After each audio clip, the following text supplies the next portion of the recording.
দর্শক, স্বাধীন BD 24 Facebook লাইভে স্বাগত জানাচ্ছি।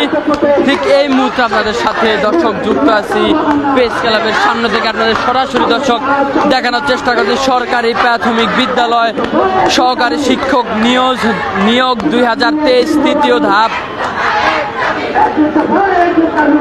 চূড়ান্ত তালিকা প্রকাশের পরও রেজাল্টের পর সুপারিশ প্রাপ্ত 6531 জন শিক্ষকের দ্রুত যোগদানের দাবিতে অবস্থান কর্মসূচি। আমরা শান্তভাবে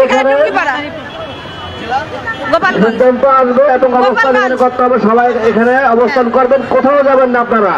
আপনাদের কাছে বিশেষভাবে অনুরোধ। দর্শক, সরকারি প্রাথমিক বিদ্যালয় সহকারী শিক্ষক নিয়োগ 2023 তৃতীয় ধাপে 31 অক্টোবর 2024 তারিখে চূড়ান্তভাবে প্রকাশিত রেজাল্টের পরেও সুপারিশপ্রাপ্ত 6531 জনকে দ্রুত যোগদানের দাবিতে লাগাতার অবস্থান কর্মসূচি থেকে আপনাদের সরাসরি দর্শক দেখানোর চেষ্টা করছে স্বাধীন বিডি 24 ফেসবুক লাইভে।